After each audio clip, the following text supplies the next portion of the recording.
statue of Queen Anne. Queen Anne famously lost her faith in the church. She lost all interest in religion. So placing her statue here, they turned it around. That shows Queen Anne has literally turned her back on the church. That was Queen Anne's idea, they say. I was told a few years ago by a fellow tour guide friend of mine, and I still don't know whether to believe him. He believed the real reason Queen Anne looked the other way is because over in that corner used to be her favourite pub. Please let that be true. That's ridiculous. And St. Paul's there is 365 feet high, 1 foot for every day of the year. That was the idea of the great Christopher Wren. So Christopher Wren, the architect, is buried inside. On his tomb it reads, "If you seek my monument, just look around you." This was, like I say, his masterpiece.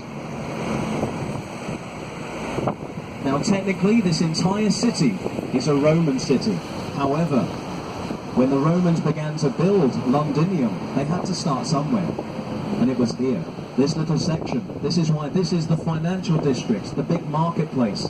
This is where the Romans set up the trading post that was Londinium. For over 400 years, from the 1st to the 5th century, we were under the thumb of the Roman Empire.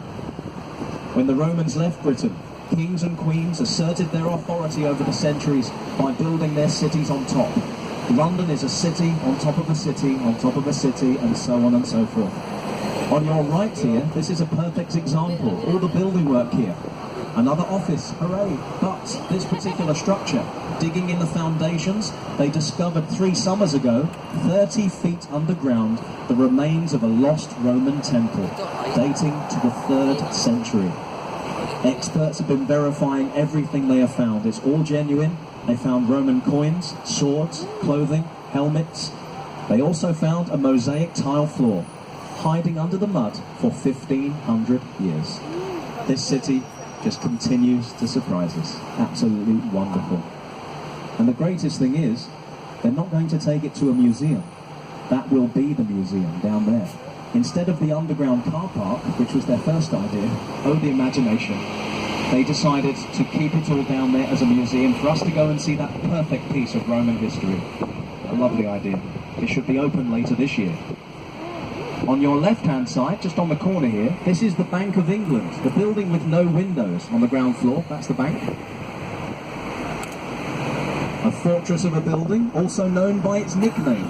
Its nickname is the rather charming The Old Lady of Threadneedle Street, which is also the name of their resident ghost, if you believe in such things, of course.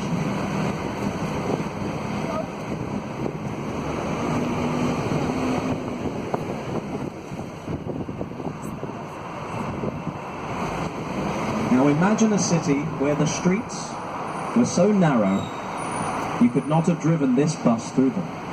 Imagine that city also made of mostly wooden beams, pitch-coated timber, and thatched roofs. And you are picturing London up until the year